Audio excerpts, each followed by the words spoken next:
Neighbours, everybody needs good neighbours with a little understanding. You can find the perfect blend. Neighbours should be there for one another. That's when good neighbours become good friends.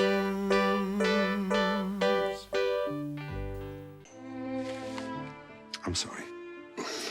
I don't know what to do. I've fallen in love with my own daughter's fiancé.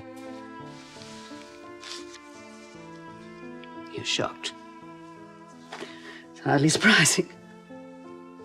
You better tell me everything. Well, it all started so simply. Rosemary was occupied with her business. One of the big oil companies had commissioned a painting from Gerard, which he'd finished, so he had plenty of time. And as Rosemary's fiancé, it was only good manners that he should show me around. He took me to all the art galleries, the Guggenheim, the Metropolitan, the Frick, and dozens of small places at Greenwich Village. He's older than Rosemary. We had a lot in common. Where's Lucy? On her room. And Scott's competing with William Shakespeare, so it's okay. We ought to talk this through. Well, one afternoon I was to meet him at the Whitney Museum in Madison Avenue.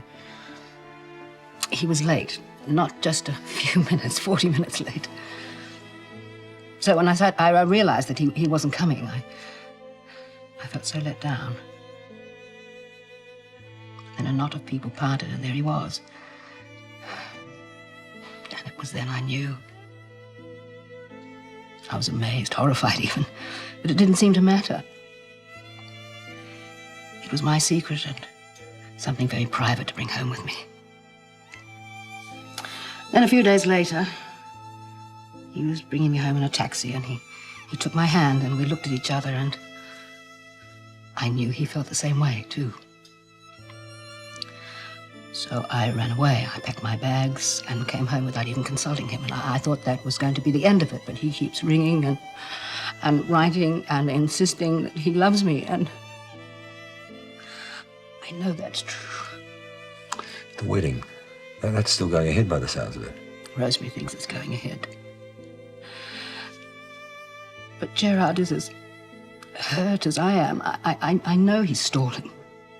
We shouldn't just see him try to resolve this? No. Why not? How can I choose between Gerard and my own daughter? More coffee, Harold. Oh, no, thank you. More gâteau. Oh, thank you, but I shouldn't. Oh, there's some chicken casserole in the oven. Perhaps you'd like a little of that. Didn't your father tell you that I'd become vegetarian? No. No, I can't say he did. Oh, felt much healthier since I've given up meat. Well, that cake was wonderful. And that is a beautiful coffee set. Oh, it's very old. We use it all the time. That's why. Yeah, right. I know a little about China, and whoever bought this has got excellent taste. It is rather pretty. It's a pity more people about here don't appreciate it. Well, if nobody wants any more coffee... Excuse me, Shane. Well, how about a port to top things off, eh? No, thank you, Shane. I don't drink. Never did take to the taste of the stuff. Oh, no wonder you rate so highly Mum's good books. Do I? Harold, how long are you staying in town? Oh, well, now that is in the lap of the gods. Now that I've sold the stock and station agency, I'm looking for something different. So I may stay in Erinsborough. Oh. Yes, well, time I was pushing off, I think. Oh, yes, you must be tired after all that travelling. Where are you staying? Lassiter's. It's just a stroll down the road there. Nice enough place, but a little bit on the pricey side. That's poor Robinson. Can't complain, though. Mum works there. Really? What do you do? I am on the retail side. Yes, Paul does charge that little bit extra, but it's to maintain the standard of the clientele. People like yourself, Harold. Oh, thank you, Madge. And thank you for a delightful evening. I hope I see more of you while I'm here. Oh, yes, of course. Would you care to join us for lunch tomorrow? There's not much to do in Erinsborough on a Sunday, apart from go to church, that is. May I join you? The church, you were planning on going? Oh, yes, of course. Well, that would be very nice. If you come around here, say, 9:45. I'll be here. All right, then, till tomorrow. Bye-bye. Goodbye, Harold. Bye. You really planning on going to church tomorrow, Auntie Madge? I often go to church, and it wouldn't do you any harm to go occasionally, Shane Ramsay. You really like Harold, don't you? All the good china and stuff. If a person can't make a visitor feel welcome, there's not much charity left in the world, is there?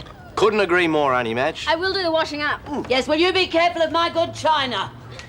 I suppose the simplest thing would be to have a few days away. Well, I've been promising myself a sketching trip to the mountains. That's not the answer, Helen, and you know it. Anyway, you're probably worrying about nothing. If Rosemary's ready to set the wedding day, then Jared's almost certainly made up his mind. No. Well, why not? Well, his letters. I know he'll contact me. I know he will. Well, I don't see you have any alternative but to see him. You could do it for me. You could explain, tell him he should go ahead with the wedding. Why should he take any notice of anything I have to say? Well, if I won't see him, he has to. He has to be told that it's over. I'm the one coming between them. And if I'm determined not to see him, that'll prove it. Please, Jim. I'll see him, of course I will. I can't promise anything. Well, I'll try and find out where he's staying. He'll listen to you. I know he will. He has to.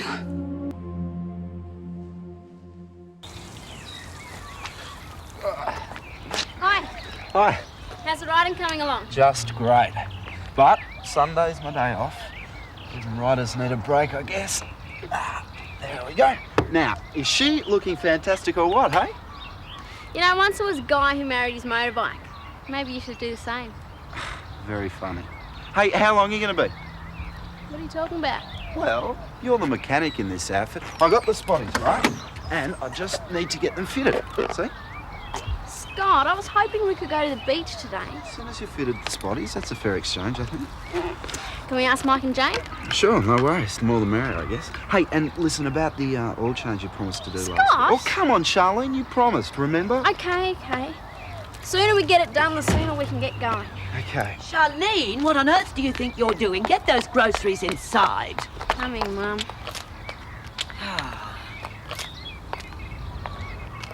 Oh, and do get a move on, love, and if you wouldn't mind unpacking them, I'd be very grateful. Hi, Harold. Hi, Charlene. Hello, Madge. Oops. Morning, Harold. Lovely day. Harold, this is a friend of mine, Scott Robinson. Scott. Hello, Scott. Hey, Harold, how are you? Your car? Yep, bit rough on spots, but she goes great.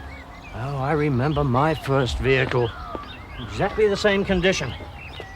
Now, you're a smart lad, Scott. Start off with a car in your own price range, then when you move up market, there's a real sense of achievement. Not wrong. Well, Harold, I'm ready. Oh. And, sweetheart, there is cream in there, so if you wouldn't mind taking them inside. Sure, Mum. Bye-bye. See you later. Oh, he's a nice guy, isn't he? Do you reckon your mum's going to hit it off with him again, or? He's hoping. I'll get into my overalls.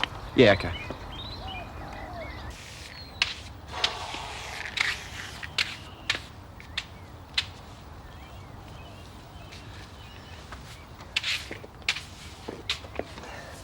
Oh, don't believe it. Shane Ramsay sweeping the floors. Anything for the course? Can I have the paper? I had a bit of a flutter yesterday. It was hilarious out the front just now. Mum was having a real whinge at me.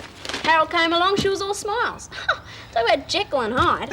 Well, every woman needs a man in her life. Every woman needs Harold, not Shane Ramsay. Do anything? Did my dough. Well, some people never learn. Make sure you don't miss that bit by the cupboard either. Who's going to see it?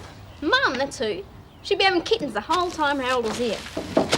Have you got any special plans for today? Oh, I'm going to the beach after I've done some work on Scott's car. Why? Oh, I was hoping to spend a bit of time with Clive, but I got to go down to the greenhouse. It's a bit urgent. Oh, no problem. Clive can come to the beach with Scott and me. Oh, thanks, Charlene. I reckon he needs all the company he can get at the moment. I'll pop in and see him a bit later. Now, dustpan's in the cupboard. I was just going to get it. Oh, that's what I like to see. A man who knows his job. Oh, yeah. Dear Graham and Kay, Now Susan and the baby have gone, I have time to catch up with some things I've been neglecting, such as writing to my brother and his gorgeous wife. Susan and Sam were wonderful company, but I must admit the quiet is great. I'd never realised the extent to which a baby takes over a household. I'm looking forward to getting on with some of those projects which will make the place more livable, as well as adding to its value. It's hard to lay a new carpet with a baby underfoot.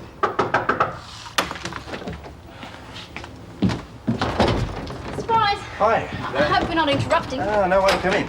We're going to the beach in a while. Do you want to come with us? I'd love to, but take a look at the place. No, we'll give you a hand cleaning up. I'm also way behind in correspondence. My family probably forgotten I exist. Well, we're not leaving till after lunch. Yeah, thanks, but not today. Come on, Clive. You're always telling us it's no use sitting around brooding. Look, I appreciate the offer, but I'm not interested, so don't push it, okay? No worries. It was just a thought. Maybe next time then. I'd like that. Okay. Bye. Bye. See you, Clive.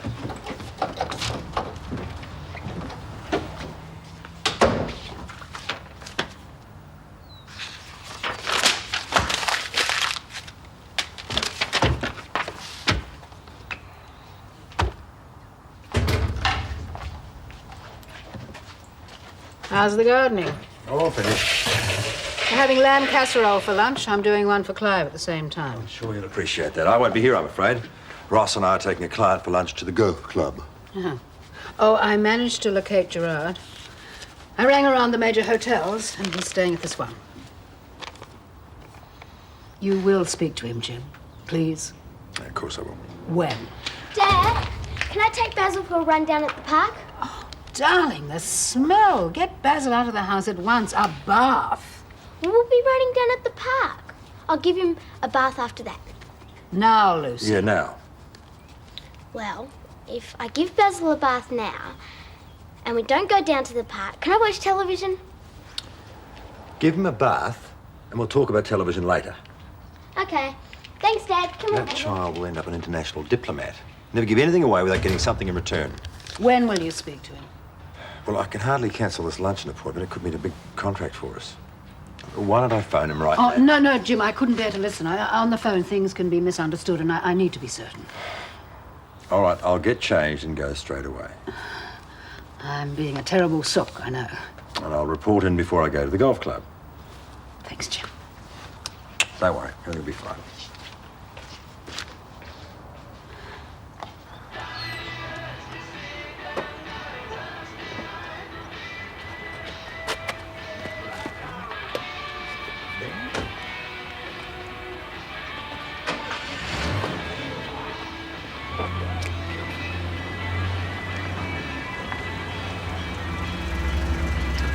Working hard, Scott. Oh, Dad, just flat out, really?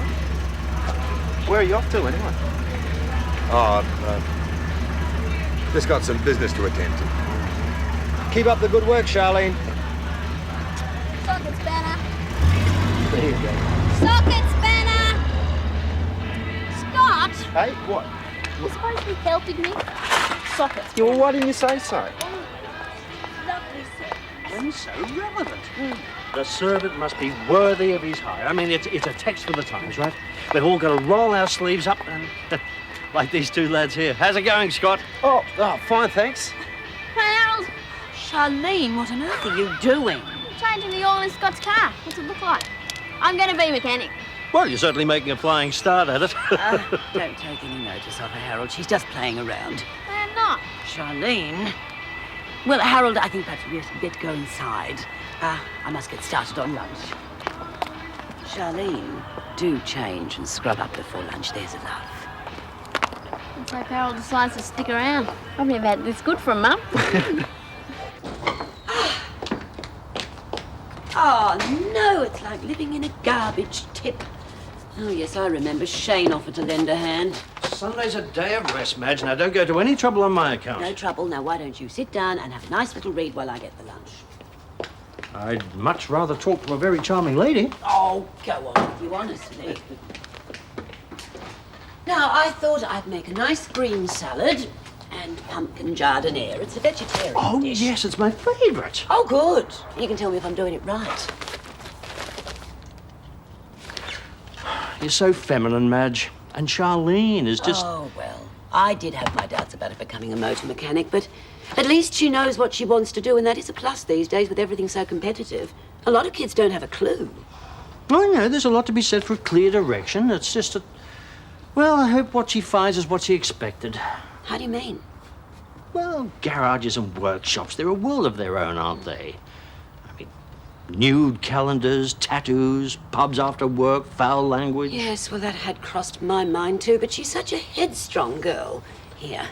And, she is very good with her hands. Well, has she thought about computers? Well, they need that sort of aptitude. Just give her plenty of options, that's all I'm saying. That certainly makes sense. Oh, it is nice to have a man's point of view, Harold. I think I must have another little chat with Charlene about her future. And this time I'll have to be a lot firmer with her.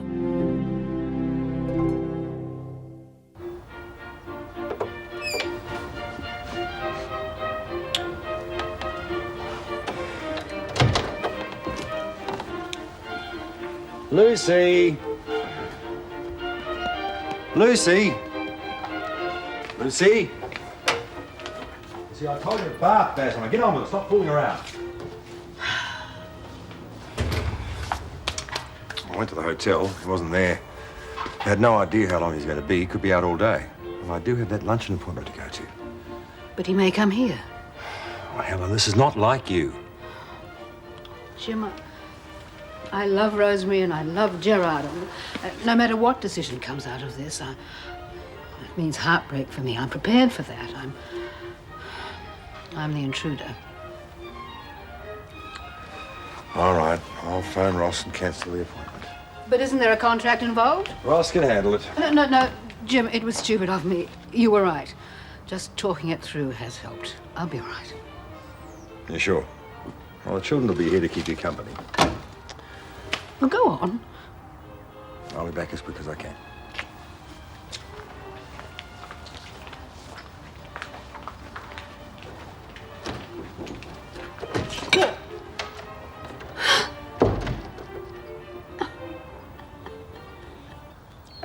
You know, I just don't get a chance to practice my vegetarian cooking. My lot are the original barbarians. Well, you're doing splendidly, Madge.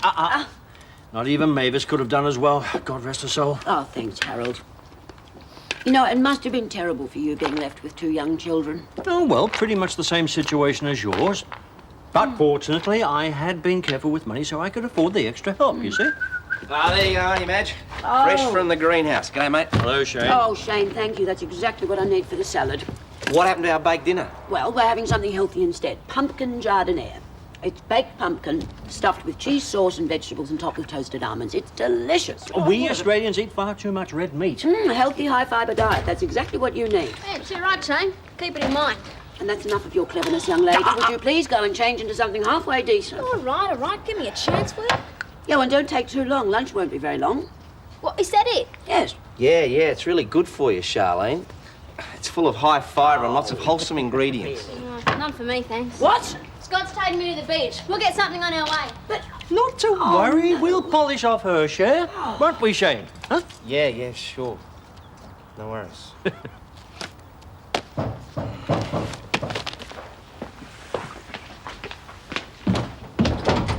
Ella, come in. I was just hurling myself into a frenzy of spring cleaning. By next week, there might be an unclean spring in the house. Door springs, bed springs, everything. Save it for the kids, Clive. How have you been eating? I've made you this. Thanks, but honestly, I'm fine. Right as rain. So, any exciting news from the Robinson household? No, everything's fine. Oh, one of my favorites. Yeah, Susan's too. Take it, Helen. Please, I was only going to throw it out anyway. Gerard's in town. There's an exhibition of his paintings. Does anyone else know about you two? Yes, Jim, but no one else.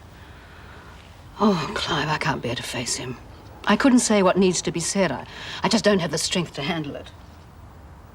I'm sorry to burden you, but you're the only one I can discuss this with. Oh, I'm sorry. I've been so damn miserable I forget other people have problems. So what are you going to do about Gerard? I've asked Jim to see him. That should convince him that it's over. But it's not the only reason. Well, what is then? Well, I know that if I see him, I won't be able to stop myself from telling him how much I love him.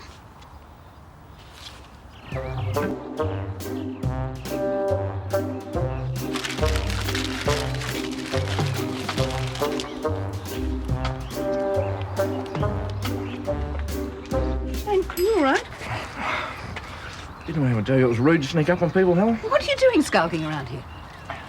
Honey Madge is cooking vegetarian. I needed a pie before I could face that stuff. Why vegetarian? Wants to impress Harold. Oh, he's arrived, has he? What's he like? Not bad at all. Except that he's vegetarian.